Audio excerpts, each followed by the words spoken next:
Happy Monday! Welcome to the Scoop World Order. Got some new Michigan stuff. Ooh, it's getting spicy up there. A lot of lying going on by the boys in blue, and we're gonna get after these guys pretty good tonight. A lot more stuff is gonna be broken by Nevadabuck tonight, so stay tuned in. We're going a little earlier tonight, so get the super chats fired up again. We appreciate you guys as always for kicking it with us each and every night. Again, the last time was a monster show. No two ways about it. Broke all the records, smashed all the competition. All thanks to you guys. We appreciate you guys tuning in and kicking it with us. It was absolutely fantastic.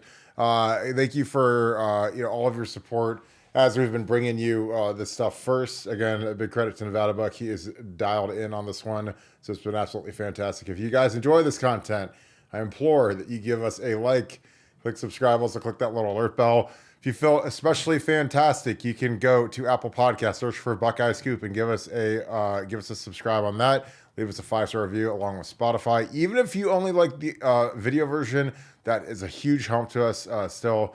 So we appreciate you guys. This will be a fantastic show. This will be a huge show because you guys make it one. It was a monster last night. Thank you. And also thank you for patronizing and supporting Brandon Moses and Funky Buck. They are two of our new contributors.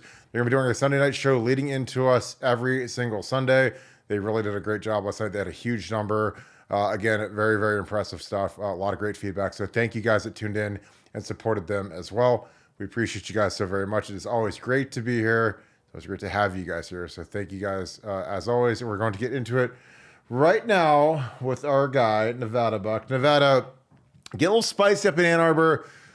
Gambling, something that was not really mentioned in the allegation, but something that is really bubbling to the top. We've talked a lot about U.S. integrity and how that kind of triggered a lot of the stuff, a lot of the dealings that have come to fruition for Michigan. Talk a little bit about what is on the horizon for Michigan. Again, they are the dumbest beat and the dumbest fan base. And Jim Harbaugh he's the Lance Armstrong of football. I've never seen a guy who knows he's cheating, knows his subordinates cheated, and he's just, I have no idea. I've never done it. Do not lie. Do not cheat. Do not steal. Do not whatever. I mean, he's Lance Armstrong 2.0. It's the same as Lance says, oh, I've never doped. I've never used steroids. I've never done anything. And he was doped to the gills, juiced to the gills, and he was lying the whole time. And people bought it because people are stupid, but we're not. That's why you guys come to the Scoop. That's why you come to BuckeyeScoop.com. But what are your thoughts on what is on the horizon for the Michigan Wolverines? Well, if you're a regular listener to this podcast, then you know that everything we've said has come true. I mean, everything we've said, as I always say, timing these things is always dicey. It's difficult to, predict it down to the day or the week or whatever it's going to be. But in terms of, as you listen to the show, everything we've said was going to happen has happened. So what I've been kind of waiting for, and let's go back in the Wayback Machine. The entire genesis of this case was a Matt Weiss unauthorized computer crimes access, where they were concerned about potential sex crimes against minors, scam, by having images on his computer that were potentially underage girls. So they got the computer forensic group in there, and as they were going through the computer forensics, they discovered all this practice footage, access to practice. That's what triggered this entire Counter Stallion, sign stealing investigation and everything. At the same time that they're on there, they found gambling cookies. Now, what does that mean? What that means is they found proof that Matt Weiss and other members there in Schembeck Hall were gambling on games. Now, that obviously that's a big no-no with the NCAA, and that's been something they've been kind of holding this information kind of under wrap while they're wrapping up the situation with Matt Weiss. But what we found out lately is that the FTC, which is the Federal Trade Commission, which handles basically banking transactions regarding amongst other things, but that's their connection with gambling, and the FBI are now briefing the NCAA on the full contents of Matt Weiss's computer.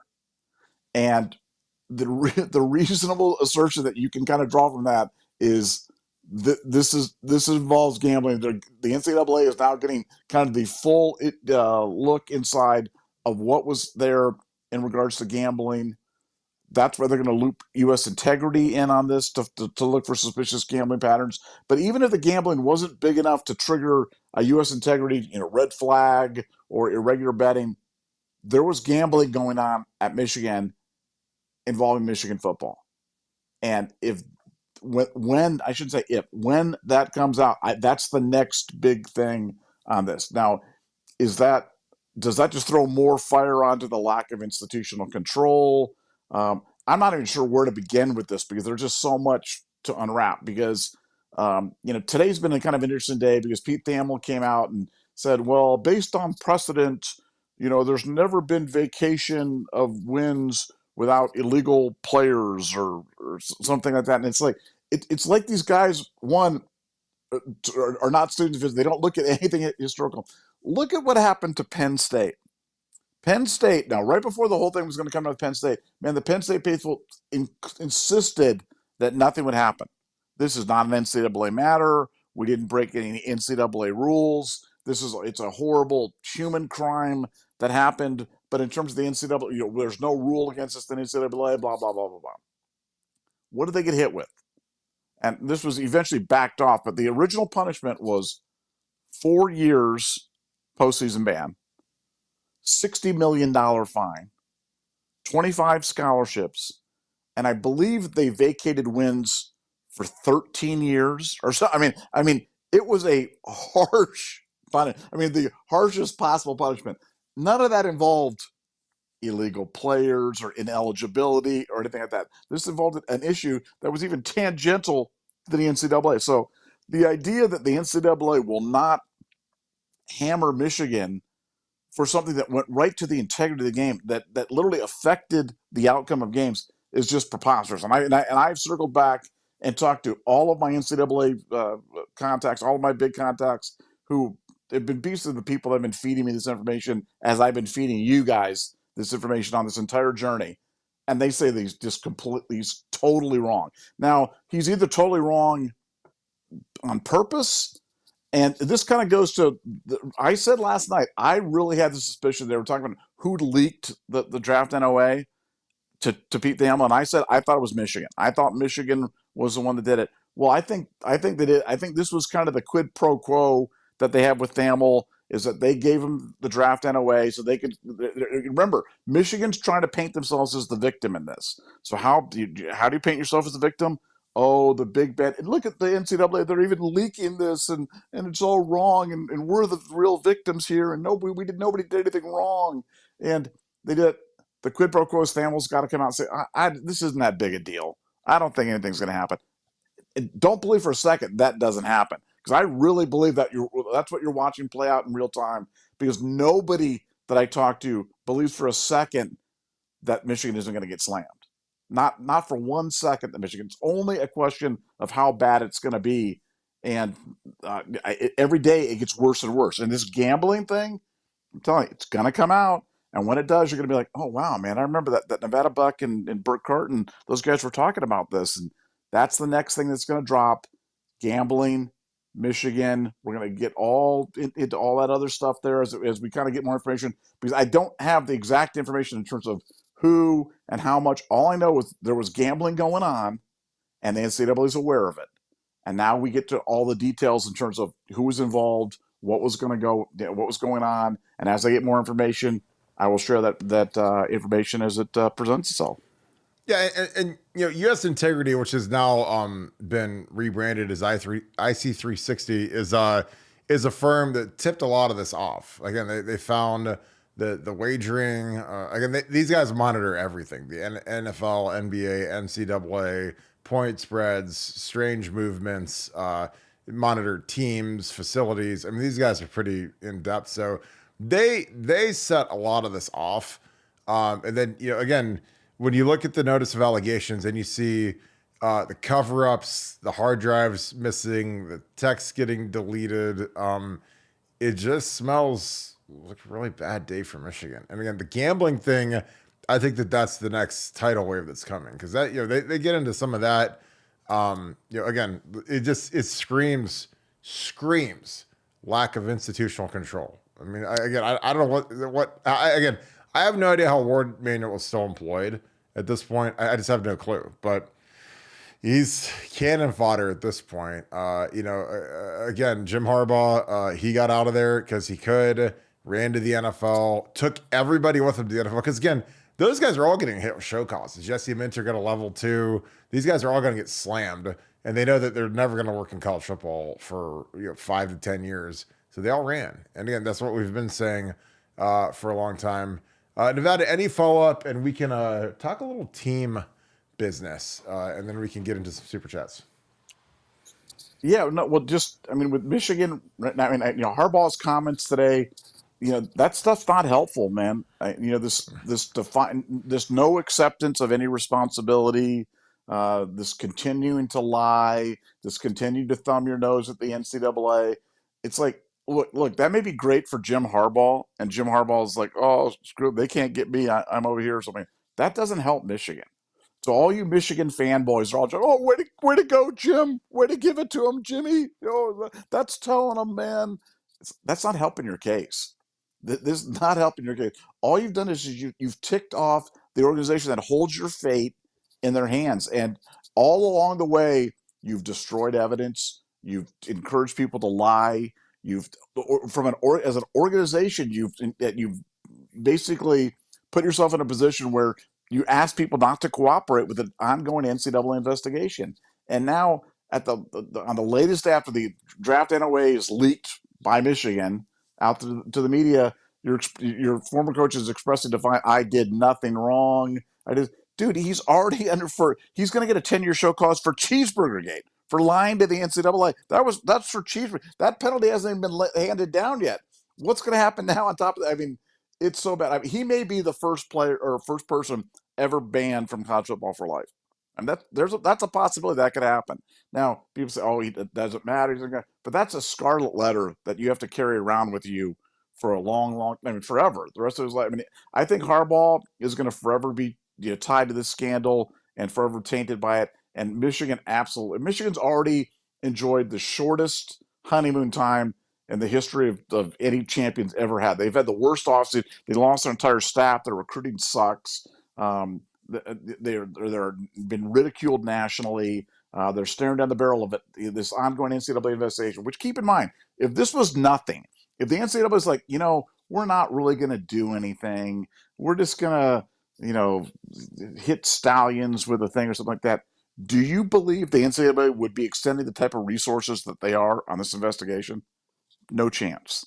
No chance. The NCAA is an organization like anyone else. They know what's on the line on this one, and they're getting it from every other team in college football that they've ever sanctioned, disciplined, or anything. They know. They're aware. Everybody's watching to see what happens on this, because if for some reason they decide, something, cheating's not bad. It doesn't matter. Cheating, all that happens is you fire the intern and just going to move. Dude, it's open season.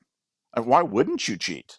I'd be out there filming myself. Brooke Hart and I would have like our 4K cameras and filming, and you can't do it. The NCAA realizes what's on the line. They have precedent for having done this, and like I said, I'm more convinced than ever that I've ever been through this whole thing that Michigan is going to get whacked, and so nothing's changed. So for people that are losing hope because something that Pete Thamel has been so spectacularly wrong on.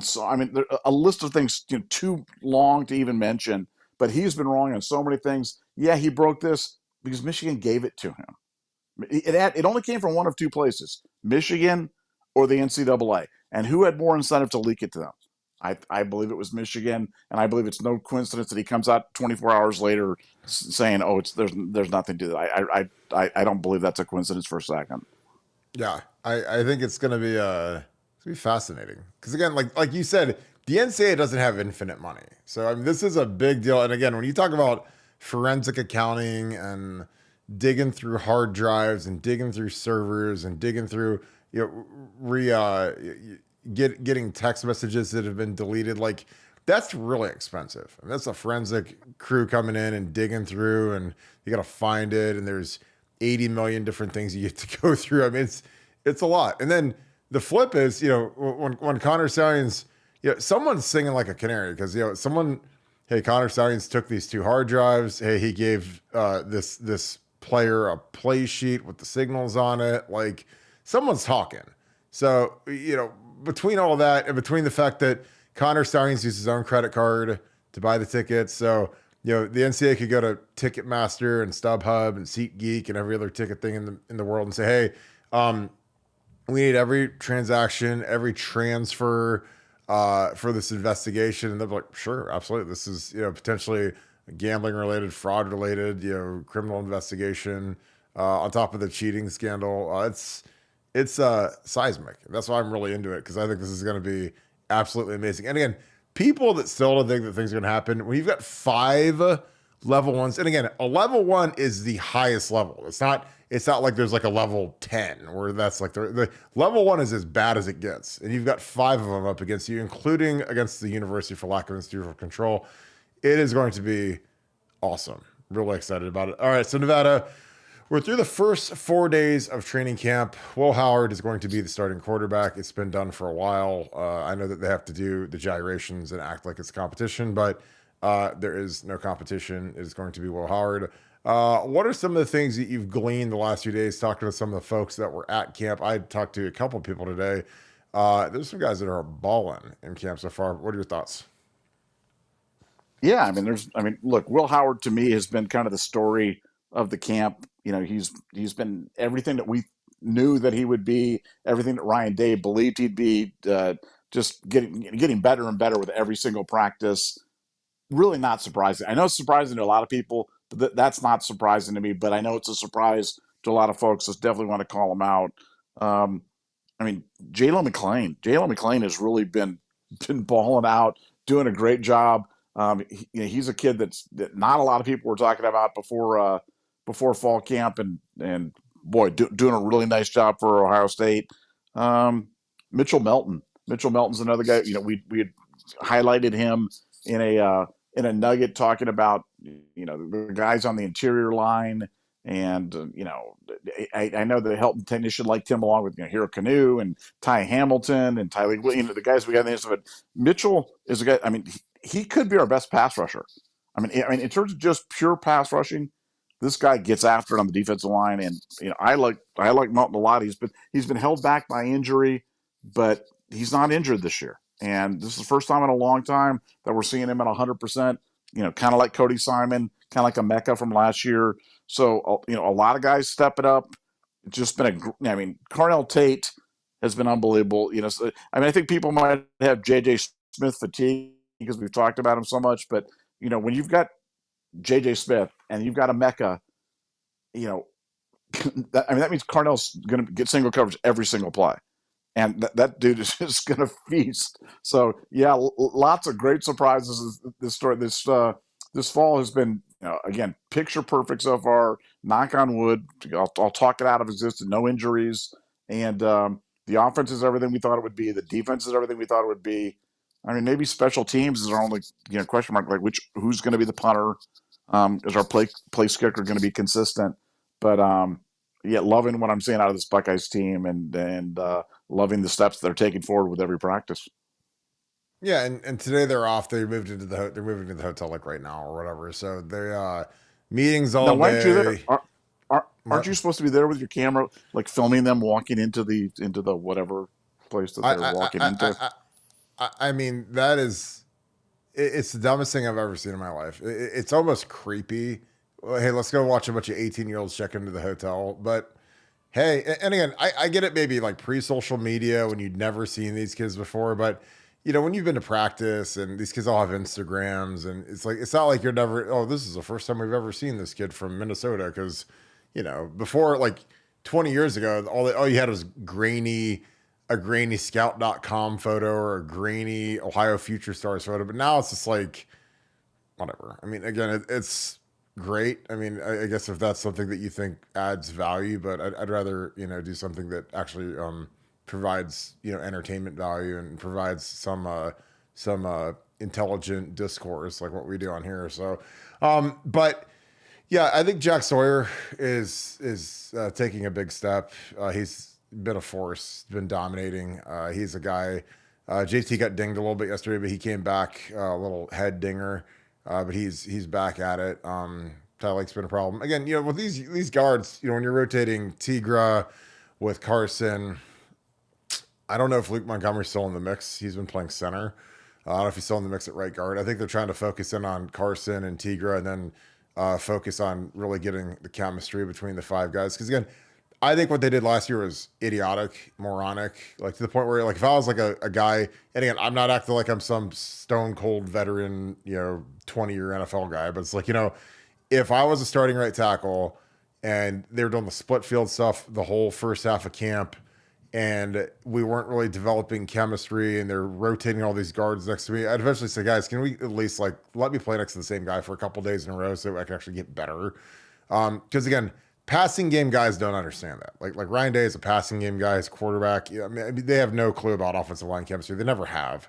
It's not a dig at Ryan. It's a dig on all these guys. These guys that are guys that all they know is the throw game. They don't really understand the running game at all. They don't really understand blocking and the mechanics in it at all. They can draw it on a grease board, but they don't understand, like, these guys got to play together for a little bit. And I'm not just talking about the left two guys, the right two guys, because I mean the left two guys are etched in stone at this point with Donnie and Josh Simmons. That's probably going to be the best left side in college football, in my opinion.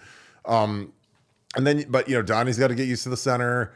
The tackles have to get used to the center. Again, a lot of this, something's never talked about, just because when a lot of the media guys try to talk about football, it's like it'd be like me trying to read like hieroglyphics, because they have no idea what they're talking about, and it makes I feel bad, because I feel like it makes people dumber when they get done listening to it, because they just really have no clue. But the tackles have to get used to the centers too, because again, these tackles, they're up in their 2 points. They like to get off on the snap, get off on the mark. Josh Simmons is excellent at it. He's as good as we've maybe ever had. But he has to get used to the cadence. He has to get used to if they do a head bob or whatever. I got used to Nick Mangold, who is different than Doug Daddish, and who was different from Jimmy Cordell. Like, I played with 3 different centers while I was a starting tackle, and they all have different mannerisms. And you have to get used to the mannerisms, because you have to get off on the mark. And again, Josh Simmons had like 17 false starts the year before when he was at San Diego, so 17 penalties, whatever it was. And a lot of them was because he was trying to get off on the mark. And again, the really good tackles in the NFL, they get off so quick that it looks like they're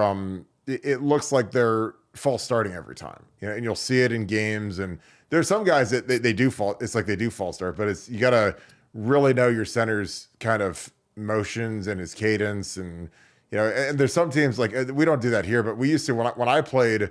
We would have the center say the cadence instead of the quarterback. Like Nick Mangold would say the cadence. So you got to get used to that. And again, when you watch that Missouri game, and again, there's been a lot of dumb stuff that's happened in Ohio State history, but switching the center out in the bowl game is and that's like the cherry on top of Stupidity Alley, which is where we were. And again, I know Carson had the yips and he couldn't snap the ball, whatever, but Matt Jones, I mean, it was all over the place. Our tackles were late consistently.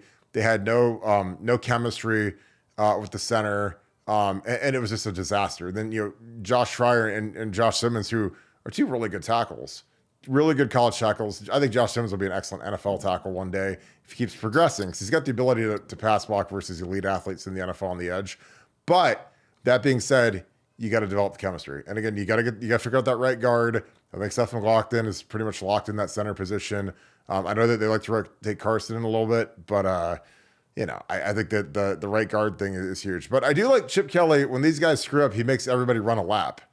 Because I think that's something from the NFL. And the good thing about when you do that is, like, if a guy has a bad snap or a false start or drops a pass or doesn't, has a missed assignment, they all have to go run a lap, like, around the entire field, which, again, I think that's good, obviously, for discipline, because nobody wants to. It's not just like you look like a douchebag when you have to run around the whole thing, especially when there's fans there. But for 2, it keeps everybody kind of on their toes, because, like, if you're the backup center and all of a sudden there's a bad snap, like, you have to run in there immediately, and you have to go, and you've got Ty Hamilton on one shoulder and Tyleek on the other, in the other gap, and it's like, so you can't just be back there screwing around for. Waiting for your turn, because they usually do like a first group, a second group, and a third group. But if someone screws up, then all of a sudden somebody has to go running in there. So I like that, because I think that it gives Luke Montgomery a chance to go in there. If there's a bad snap from Seth McLaughlin, Luke Montgomery's got to run in there with the ones and prove that he can handle being the first team center. Which, again, being the first team center is way harder than being the second team center, because you have to see Tyleek and you have to see Ty. So that's way different than the guys. And Cade McDonald and Hero Canoe are balling right now. I mean, Cade McDonald's going to probably be our number 3, but we've got, I think, better depth than we've had in the past at D tackle. I think we're bigger.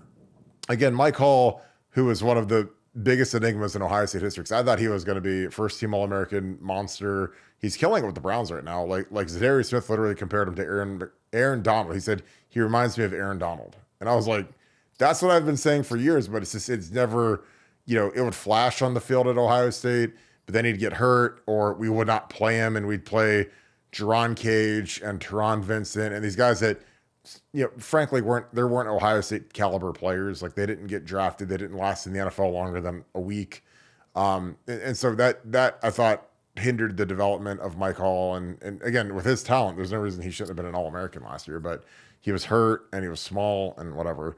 But I like where the team's at. I think that the sooner that Ryan, and again, I think it's all just a facade at this point with the quarterback derby. Just name Will Howard the starter and let's roll. Because he's the guy. And again, people say, well, it's going to be a competition. I'm like, no, it doesn't. I mean, this is Ryan. This is the biggest year of Ryan Day's career, with all the Michigan stuff going on, with the playoffs, with the loaded team that he has. And he could have picked any quarterback in the country. He had a huge allotment. I know how much money Will Howard got paid. And I was like, anybody thinks that he's not the starting quarterback, unless he suffers an injury, he's absolutely crazy. I only see that because of Braxton Miller in 14 when his arm fell out of his socket. And so again, he's going to be starting the Akron game. Ryan should just do it today and get it over with. But they always have to have these this like Cold War, smoke and mirrors thing, whereas, we have no idea who the quarterback is, and we're still working our way through it and evaluating. I'm like, come on, cut the crap. Like, let's be real. That's why you guys are on the scoop, because you guys want to know what's really going on in the building and not what they tell the media. So, any thoughts on that, Nevada? And we can dig into some super chats. No, and Will Howard is the man, going to be the man. But I always say it, we're going to need Devin Brown at some point. 17-game season. Somebody's going to get dinged, and you're going to need a capable backup, whether that's Devin or Julian Sand or whoever. We're going to need a pair and a spare at every position, including quarterback. All right, let's get into some super chats. Oh, it's a big one. Let me shrink that down a little bit. Buckeye Ryan 1, thank you for the 5. So now all of ESPN thinks the University of Michigan gets less than a slap on the wrist. Do the rules apply to everyone now except for University of Michigan slap in Ohio State's face?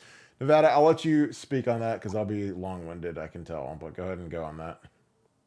Yeah, just don't, guys. I'm just telling you, don't listen to the media on this stuff, because they've been so wrong on everything about it. So trust your eyes, trust common sense, trust what the NCAA's done with other schools, because the NCAA actually has been fairly consistent with other schools. They've introduced legislation, lauding exemplary cooperation. I mean, there's all sorts of things, reasons why yesterday should not have been a surprise to you. When you guys saw the draft of the notice of allegations, that's exactly what we've been talking about here for the past 5 months. And so you don't need to be Inspector Clouseau to, connect when you've got that many level 1 violations, including level 1 violations against the school for lack of institutional control and hindering an active NCAA investigation. You realize it's going to be bad. So don't listen. The media guys, they have no idea. They're parroting talking points for whatever reason. So some focus group somewhere has determined that it's best for them to say that because it agitates other fan bases and whatever. It gets the most attention, and that is literally all that the media is about, is clicks and whatever. So just don't pay attention to it. Well, yeah, I mean, I've talked ad nauseum. I talked to you about it today, like with Colin. Like, Colin, who's a big, Colin Cowherd is a big friend of Buckeye Scoop. We've known him. The day we opened business, he tweeted about us and said, hey, all my friends follow. So, I mean, Colin is a genius. Colin Cowherd is one of the smartest sports media personalities who's ever lived.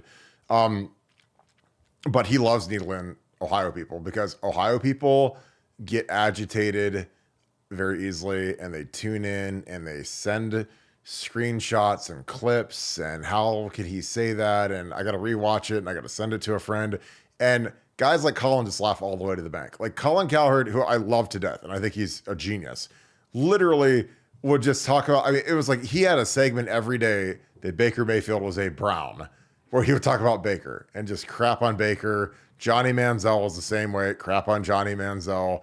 Have like these little like feuds or whatever. And like, Baker Mayfield, when he's at Oklahoma, I don't think Colin ever mentioned him a single time. And then now he's at Tampa. It's like he doesn't even exist now. And Baker's making, $40 million a year to be the quarterback. We had a nice season last year. But when he was in Cleveland, it was a talking point. When LeBron was in Cleveland, talked about him every day on his show. So when these talking heads talk about Ohio, because again, Ohio sports fans are the best sports fans in the entire world. They're more passionate. They care more. They digest more sports content than anybody in the world. They know that, ooh boy, I can go kick this hornet's nest that is the Ohio sports fans, get them all stirred up, and they're going to retweet this, and they're going to get mad about it on Twitter and Instagram, and oh my God, they're not going to get punished now. Like, come on, guys. I mean, again, you got to be slicker than the average with these people, because again, that's ESPN's the same way. ESPN, they know that, hey, if we provoke Ohio fans, they're going to watch this, they're going to retweet it, they're going to quote tweet it and say, you guys are liars, you guys are idiots, whatever. And those impressions make them money. So again, they're going to say all kinds of stupid things. Again, 5 level 1, I mean, that is insanely bad. Not to mention the paper trail is gorgeous. Quote Jay-Z. I mean, the paper trail is literally gorgeous. Like Connor Stalions, big old hard drives, video files. I'm sure they're going to go through the video system and see, okay, he was splicing these together. Like it was such a shoddy, like, it was like he was performing surgery with a hacksaw, and people are like, oh, this will be clean. And this is counterintelligence. I was like, well, I'm glad he didn't make it very far in his career, working in the military, because good God, you gotta leave like the bloody shoe on the ground as you're running away from somewhere. So yeah, I just, don't eat the cheese, guys. Be smarter than that. Don't eat the cheese and have the mouth strap closed on your head, because that's what these people want you to do. And again, with the gambling thing, like, we're ahead of all of them on that. So that'll break, and they're like, oh, Kirk and Nevada did it again. Sean Liskey, thank you for the 5. Appreciate you, my friend. What's your response to Thamel saying on McAfee the punishment to be a big fine and not a suspension, losing wins, ships, and bowl bans? OSU got more for less. Well, look what Kentucky just got. Kentucky's got bowl bans. Look what Arizona State got. And they didn't have 5 level 1s. Again, a level 1 is the highest. That's the highest sanction you can get. The head coach, the program. And you guys don't think they're going to get a bowl ban? Really? And again, I don't know what Pete Thamel said. I didn't listen to it. But come on. Nevada, your thoughts. Again, Sean says, what's your response to Pete Thamel saying on McAfee, the punishment will be a big fine, not a suspension, not losing wins or ships, no bowl ban. I mean, that might be the dumbest thing I've ever heard in my life. But again, that's just me. I'll bet. I'll bet him. Oh God! Oh my God! If Pete wants to bet, I'll bet him on that. First of all, Pete was offering his opinion, and he cloaked in terms of, well, based upon precedent and this and that. There's no precedent for this. There's no precedent for something like it. It's literally, when you use the word unprecedented, that's what this is. It's without precedent. So for him to talk about, oh, well, there's never been anything without ineligible players, I mean, he's talking out of his arse. He doesn't really know what he's talking about, and he's saying it for a reason. I've speculated as to why the reasons are, but if Pete Thamel wants to bet whether or not there will be any vacated wins or any postseason bans, I'm his Huckleberry. I know Pete makes a couple of dollars. I've saved a couple of dollars. And we can put something up significant and go do it. If he wants to do that, if anybody can book that bet for me, I'm in. So tell Petey, save your paper route money, man. Nevadabuck's coming for you. But I want the money in escrow, Pete. That's the thing. I don't want just your word. I want to see the money. You've lost on that a few times, haven't you? Yeah. I promise I'll bet. You win the bet, and then people go, yeah. This is crickets. I'm not paying you. Oh my God, people are. That is the worst karma you could ever get in life, though. All right, Luke, nicely appreciate you, man. Thank you for the 5. Could Mike Hart be the whistleblower, and that could be why Harbaugh didn't take him with Nevada OH? I mean, I'm being serious here. Has anybody seen Mike Hart? Did he disappear from the planet? This is a guy who was the running backs coach for the University of Michigan, put Blake Corum into the league, put Donovan Edwards on the cover of NCAA 25. Where is he? I mean, Nevada, have you seen Mike Hart? I mean, like anywhere? You see him at spring game? Did he resurface in coaching? I was kind of surprised he wasn't named in the allegation. So, Denard was, but again, like that's a really, really peculiar one that he went from being running backs coach on the national championship team, and he's a young coach, to completely unemployed in a profession where literally like Steve Sarkisian has been rehabbed, Lane Kiffin, Tom Herman. If there's ever a thing where you can come back, it's that. But I mean, Mike Hart disappeared from the planet. So I don't know if you have to put an APB out on him, but be real interesting because, like I said, I haven't heard a word from Mike Hart since he resigned. I think he resigned, or Sharon Moore didn't retain him. I can't remember, but totally gone. Like didn't resurface at some MAC school or some he was at I think Indiana before he came to Michigan. So I don't know. Nevada, do you have any thoughts on that?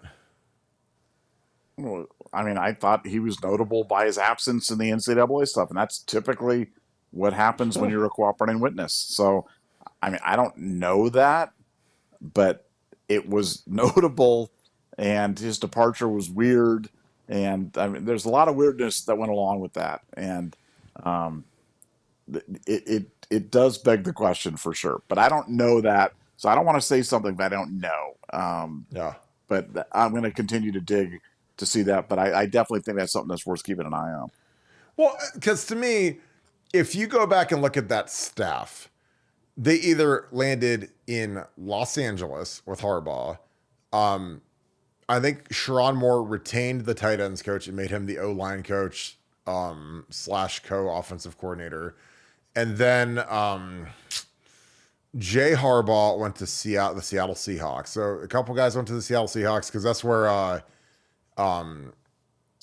Mike McDonald is now the head coach. The guy he was the DC in 21.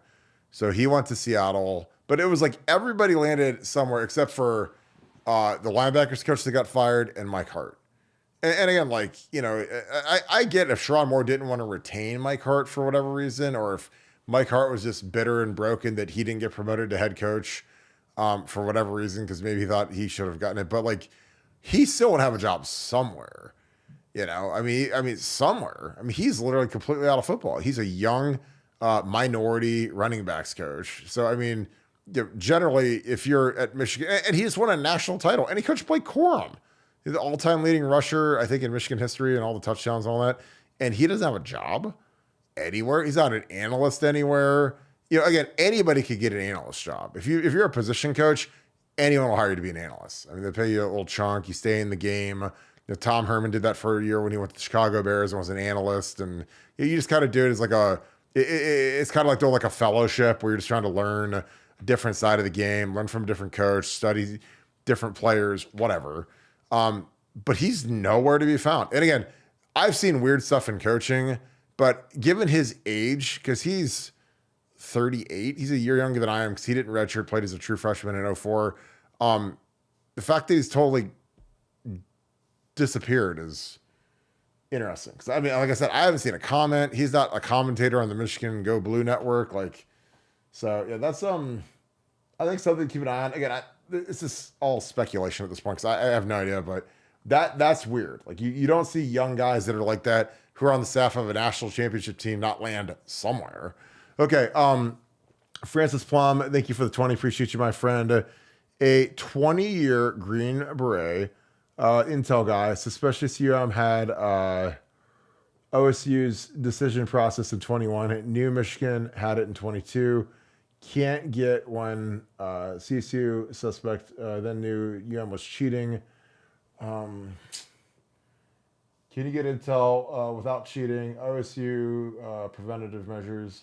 I mean, OSU tried to prevent it. I mean, they changed their signals multiple times. And James Laurinaitis talked about that last year, where it's like, every week we had to change our signals. And again, people that have never had to signal before and you've never had to learn signals, you don't realize how big of a pain that is.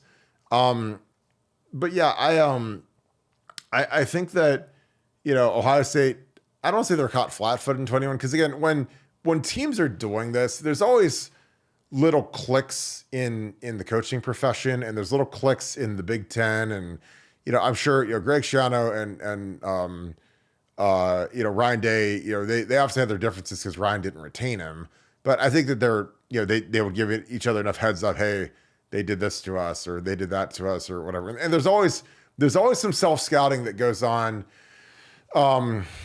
between friends and coaches and young GAs when you're playing a common opponent. Like when we played Cal Berkeley, I think USC played them the following week in 2012. So their GAs called me and asked, hey, what did you guys see? What did you guys get? Blah, blah, blah. So I'm sure that there was some suspicious stuff going on. And again, I'm sure that these guys were sharing the intel and these guys were talking, back and forth. And like I said, James Franklin, and again, he said this in a press conference, and I've said it a billion times, but he's like, when we're in 13 personnel, which is like goal line, it's like 3 tight ends. And, everything is 3rd and 1, and everything in the world says we're going to try to run the ball and muscle and win the first down, because that's all we've done all year in 3rd and 1 is run it. And we just happened to call a shot play. They just happened to be in 2 high safeties. Like, he said that in a press conference. I couldn't imagine what he would say to Ryan Day offline in a phone call or a text message or whatever leading into the Michigan game. Because you got to understand, like, when you do something like this, like Michigan did, everyone in the conference forms an alliance against you, because they're all being beaten by it, and they're getting the hellfire and brimstone that comes from when you lose these games, and the pressure and whatever. So they're all rooting for everyone else to beat Michigan. So I'm sure that there was some interesting stuff. Nevada, Francis Plum, who a 20-year Green Beret, and thank you for your service.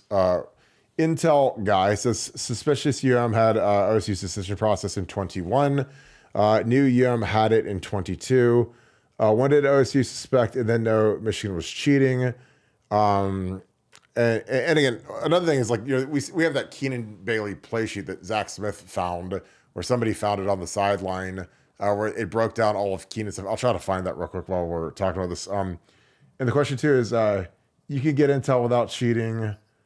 Yeah, I mean, of course you can, but in OSU's preventative measures, they change the signals. But like, to me, you can get intel without cheating, but it's not the kind of intel these guys were getting. It's not filming signs. And again, like, when you're filming signals, again, this was like a Spygate with the Patriots. Like, that was one of the biggest scandals in NFL history. And it's something that's kind of been a black eye for Bill Belichick for years. And because he was jacking everyone's signals, and people found it, and they lost a 1st-round pick. They got a huge fine.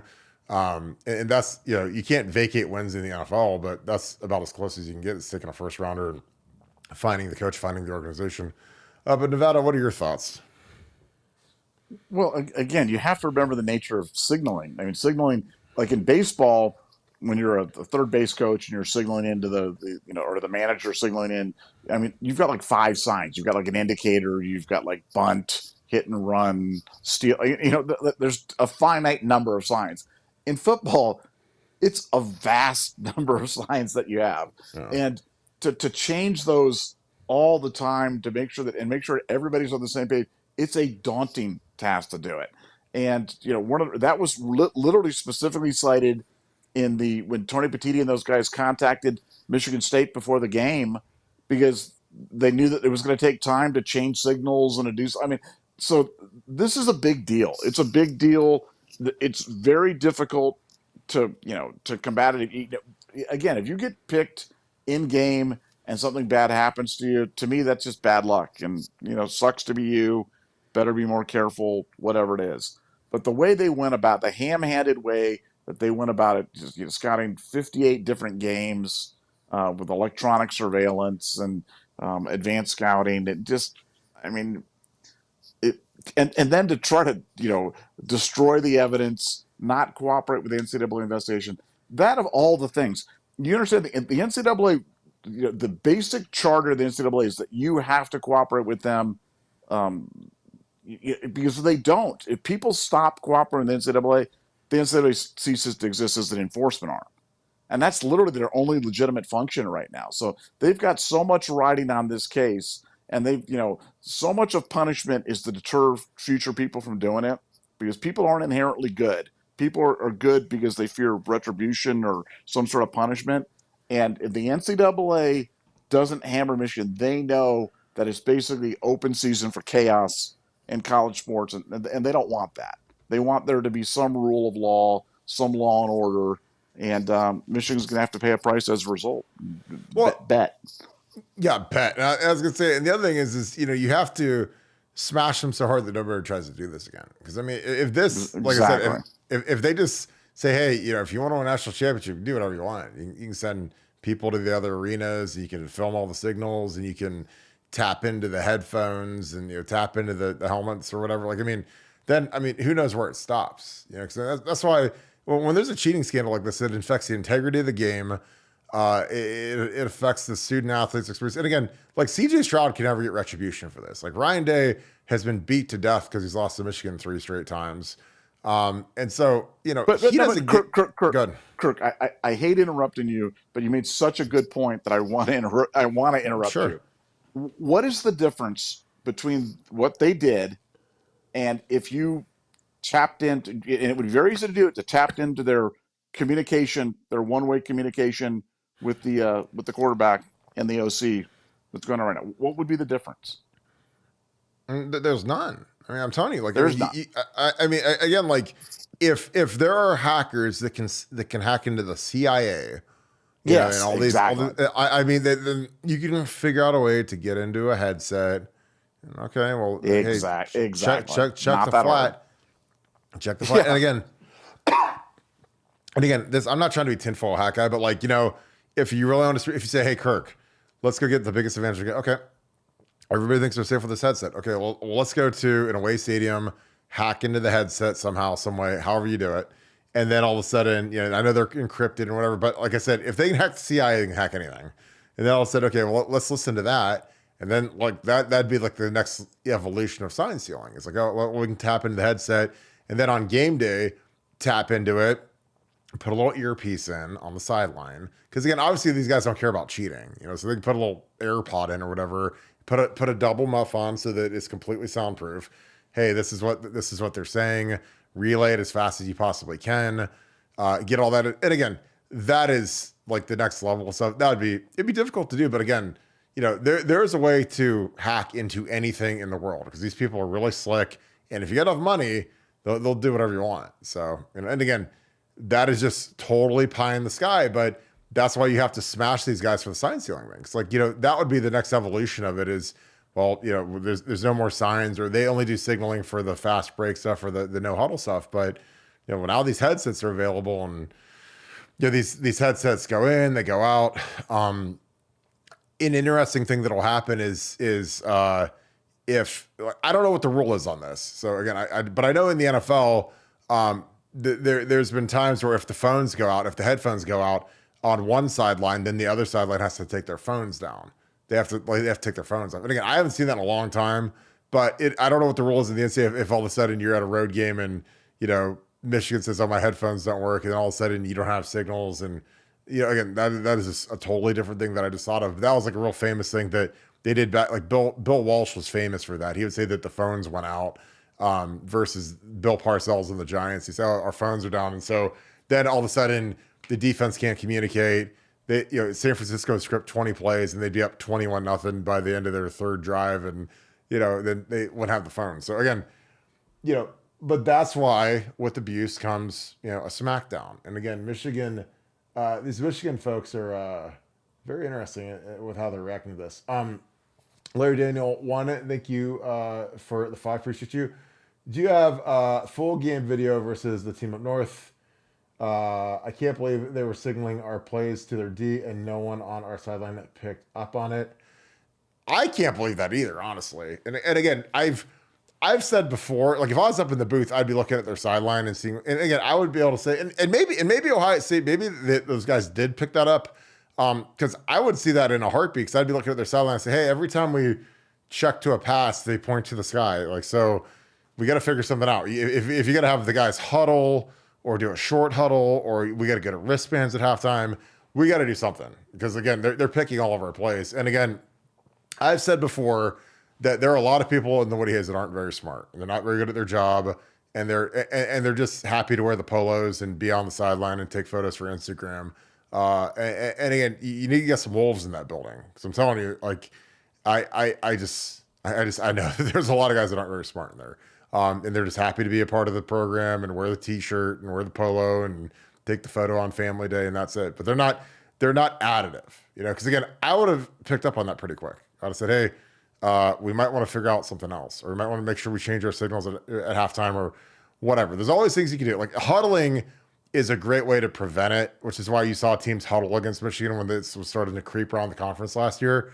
But like I would hope that one of the 700 coaches that we have on staff would be looking across the sideline and saying, oh wow, every time we signal something, all of the players are pointing to the sky every time we call a pass. So maybe we need to try something else. But again, that's just me. What do I know? But that would be a real way to add value. It's like, hey, they're getting all of our signs. And again, the thing is like they came into that game knowing they were picking the signs, and then they still got picked. So you tell me. Nevada, your thoughts.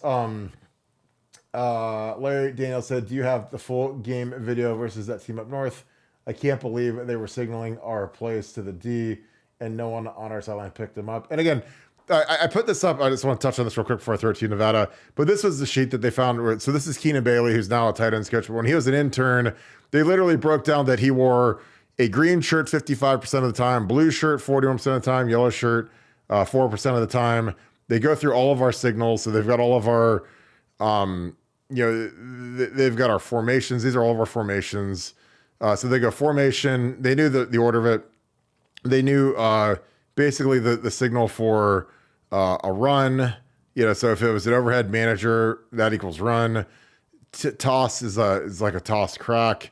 And again, they also had they're trying to figure out, okay, who's signaling each side of wide receiver. So like, is Keenan Bailey signaling the left wide receivers, the manager signaling the right wide receivers, and then you've got someone signaling in the running play or the protection. So all of the signalers all had different jobs.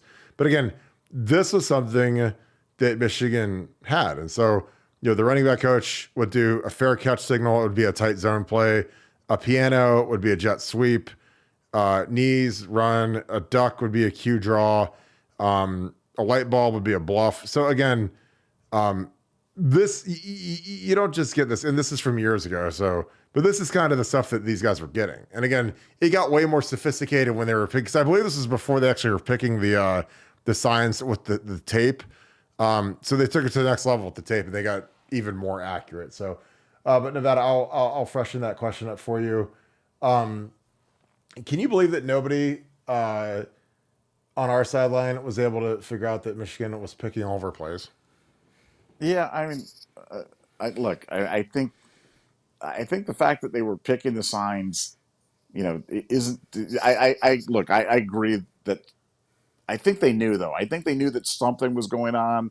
I just don't think they knew the extent, And I think that when you don't know the extent, you don't fully prepare for it. And now, it's so obvious. Now we sit there and go, "Oh my gosh, yeah, of course." But I think in real time, the people that I've talked to, they just can't believe the audacity of this, because nobody's ever thought to do this, because it's so obviously, blatantly illegal and against the rules, and let alone being unsportsmanlike and all these other things. But look, Michigan was desperate, and Ohio State was there's probably a little bit of hubris, probably a little bit of arrogance there. But I'm not going to blame the victims, and Ohio State was the victims. All the schools that played Michigan were the victims, and I'm not sure if you can prepare yourself for somebody who's going to be that audacious and breaking the rules. And it's up to the NCAA to hit them with the punishment. Totally agree. All right, we're going to do a little sprint here because Nevada has to boogie in about 6 minutes. The Triple S podcast. Thank you for the 7. Buckeye fan from Canada. Love that. Love the show. And who wins the wide receiver 5 spot? I think they want Jaden Ballard to win it, but I would just let Byron Graham do it. And then also any word on David Sanders? No word. 2 weeks out. Us and Tennessee are the final two. So I think Ryan Day and Justin Fry better put in that work and try to win this thing. So I think it's going to be tight. Nevada, I would just let Milan be the fifth receiver because Jaden has been a disappointment. I think Bryson is okay. Kojo is whatever. But Milan is the future. That's the guy that you got to get ready to go for next year as your number 4 after Emeka moves on. What are your thoughts on that? And also any word on David Sanders Jr.? Yeah, no, look, I think they've got a lot of options. I mean, I think it's a pretty spirited battle there in the wide receiver. I mean, they've got walk-ons and they've got um, people that you haven't. I mean, it's a deep room. I mean, it is a deep, deep room, and I think they're going to actually go beyond 5. I think they'll actually go to 6 or 7. Because I think they have to. I think that the threat of the portal right now and the threat of guys moving on if they don't play, if they don't see real action, has spurred a fundamental change in the way that Ohio State's going about their business, and I really do think that they're going to expand the bench. David Sanders, I don't have anything new. I mean, OSU likes where they are. OSU Collective likes where they are. So I like where they are. We'll see if they're right or they're wrong soon enough. But Ohio State feels good, so we'll see. Totally agree. Tyler Kerosene, thanks for the deuce. Appreciate you, my friend. Where is Matt Weiss, Kirk, Nevada? Haven't seen him. Haven't heard from him. Your thoughts, Nevada? Matt Weiss? Well, Matt Weiss is that's a question. It's a Matt Weiss question. Where is Matt Weiss? All right, Matt Weiss is. I think Matt Weiss is probably getting ready to go to the pokey or whatever Matt Weiss is, where he's cooperating with he's a cooperating witness with the Federal Trade Commission and the FBI to try to unwind all this stuff in an effort to kind of lessen his. But that's another guy who's on. Go wiki that guy and look at his career. That guy was on the fast track to like being a big time NFL OC and head coach, and now all of a sudden he is just off the grid. So that's the weird thing about Michigan. It's like some devil's Bermuda Triangle that these coaches go to Michigan and then they just completely disappear. Trestles Spectacles, thank you for the 10. I appreciate you, man. Any new updates on the ACC teams joining the Big Ten? I'll let Nevada take that one. Also, love the way you guys tell it like it is. No cheapie. We appreciate that. We try to give you guys the best content, and the ratings reflect that we're on the right track. So we appreciate you guys tuning in. We try to bring it every night. Again, this is something we love to do, and we hope that you guys know that you guys are a huge part of this. Nevada, any updates on the ACC joining the Big Ten? Yeah, look, this is a story we've had for a long time. The big thing that the Big Ten does not want to get hit with is a tortious interference charge by the ACC for interfering with their contractual relationships with their members by somehow, luring them over to the Big Ten. So they've got to stay completely at arm's length and let them get completely out of the way. I think Florida State is imminent. I think it happens soon, and I think it happens sooner than people think. And a few weeks ago, there was this stuff coming out there about them going to the Big 12, and I said at the time it was complete and total hooey, and everybody's like panic. Oh no, the Big 12's taking them. Oh no, Nevada, you were wrong. And then it later comes out, oh no, that's all a bunch of hooey. So I think Florida State's in to the Big Ten. Could Clemson be? I don't see it, but I'm going to continue to dig. But I've got Florida State to the Big Ten sooner than later. Joshua, thanks for the deuce. Have you heard Charger scouts are at our practice? Well, I'm sure every NFL team is going to get through here for at least one practice, so I don't think there's anything to that. I know Ryan Day is very paranoid about the scouts because the ones I talk to are like, they get to see less of our players than anywhere in the country. It's like he kicks them out after like 7 periods, and then so when they don't get to see any scrimmaging or any team stuff, so the paranoia is real with Ryan Day and the NFL scouts. So, and again, whatever, it's fine. Like, I mean, I think that, if it's in game week, yeah, I can see it. But like in training camp, like, I mean, getting ready for the Akron game, like it's not like, oh my God, Nick or Jeremiah Smith is really good, or Emeka is good, or Jack Sawyer is good. So I don't know. Nevada, your thoughts? Have you heard Charger scouts are at our practice? Yeah, NFL scouts are there all the time, and Ohio State keeps a close tab on them. Yeah. All right. Ohio 7715 Devin. What's up, brother? Thank you for the 5. Is there a minimum punishment for level 1 violations 2024 2025 natty lock Nevada OH. I don't know. And I definitely don't know if there's one for 5. Because 5's a lot, and that's a lot of violations. I don't know if there is a minimum threshold. I haven't done that much case reading, but do you know? Again, I know I don't like having 1, but when you have 5 of them, especially one against the university, I know that is no bueno. What are your thoughts about that? No, I don't think there's a minimum standard, but there is precedent regarding what they do with that. And you got to remember, Michigan is a repeat offender. Michigan is already under probation for Cheeseburger Gate, and this is the second thing, and institutional wide within 5 years that makes them a repeat offender. That makes things. I mean, it's the worst possible scenario. It's the perfect storm of bad for Michigan, and it's all hitting at the same time. Totally agree. And last one at Nevada, Marcus Mitchell, thank you for the 20. Appreciate you, my friend. Before the game in 2021, the batting line significantly changed leading up to the game. Media reports indicated a ton of money came from the Detroit area. Coincidence? I mean, when all of a sudden there's a ton of money coming in at the last minute, I never think it's a coincidence. I think people generally know stuff. What are your thoughts, Nevada, when a betting line shifts like that? Yeah, no, it's definitely something. I don't know that to be fact, so I can't really comment. I don't want to comment on it as if I know that to be fact, but if that was a fact, that would definitely be something to pay attention to for sure. Yep, totally agree. All right, Nevada, cut you loose, and we can wrap this thing up. As always, we appreciate you guys. Thank you guys so much for all that you guys do for the program. Again, another huge show. Appreciate you guys. Again, another great night on Buckeye Scoop. We're heading on to BuckeyeScoop.com.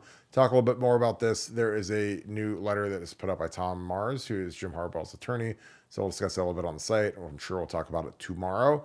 But we appreciate you guys. I hope you guys had a great time tonight. If you guys enjoy this content, please leave us a like, click subscribe. Also click that little alert bell. As always, we appreciate you guys for all that you guys do. Appreciate the Scoop family rolling very deep. One thing I wanted to throw up before I ran out of here, and again, I appreciate you guys so very much, is that our friend Andy Joe Taylor, who is very, very Scoop strong and is an excellent country singer, is actually going to be at Fenders on Wednesday, which is out by Polaris. So if you guys are in the area, let's try to shrink this a little bit so you can see her. There's a girl. She is Scoop strong. Fenders, 8:30 to 11:30. She will be in the building singing her little heart out. So I will likely stop out. So this is kind of like an impromptu invite to a Scoop outing.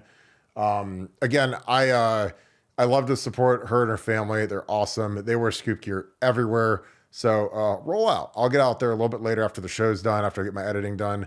But I will see you guys out there. So let's go support Andy Joe Taylor. She is an absolute superstar in the making. Really excited to see what she's going to do on Wednesday. And she's been touring like crazy. So if you guys see her, go check her out. And it's spelled Andy, A-N-D-I, Joe, J-O, and then Taylor, T-A-Y-L-O-R. So follow her on her socials. I'll see you guys on Wednesday night. It'll be a blast. So with that being said, as always, thank you so much, Buckeye Nation. And thank you, Scoop family. We will talk to you guys tomorrow. You guys have a great night. Go Bucks.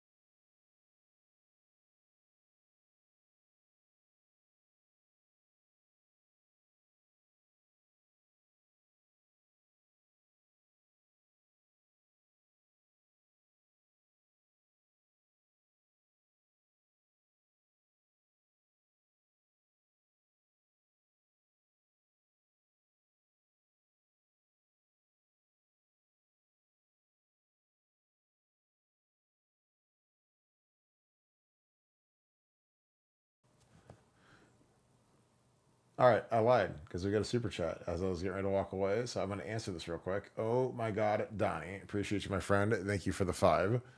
You guys know how to keep me going. How does it feel when you're battling with an end and your back takes it 40 yards to the crib? That's a great question. predictions for our halfbacks this year. IO, appreciate you, my man. I see Andy Joe is in here. Thomas Taylor's in here. Appreciate you guys. So it's amazing. I lived it in 07 with Beanie Wells. He hit a couple of big ones versus Michigan. He hit a couple of big ones versus Wisconsin, kind of right in the middle of the line. So, but when you spring a guy, it's a great feeling, especially when he's got the nitrous to take it to the house, and Beanie and Pittman were like that. So it's the best feeling in the world because you know that you're going to score. We're going to hit the extra point. I get to go sit on the bench for a few minutes and talk about what went on the drive. Get ready to go do it again. So it is a great feeling. Running back rotation, I think it's going to be 40-40. Let's go 45-45 with Quinshawn Trey. I think they have even split in carries. 10% to James People, Sam Williams, Dixon, whoever. You got to get some of those young guys ready to go. And I think they're going to do some Emeka at running back. I think they're going to do a little Innis at running back. So they'll split up the other 10% of the carries. So appreciate you guys so much, as always. But I saw that super chat pop and I had to go get it real quick. So appreciate you guys. I'll keep the chat up for a little bit if you guys want to talk, and then we will call it a night, and I'll see you guys tomorrow. So thank you guys. You guys have a great rest of your night, and go Bucks.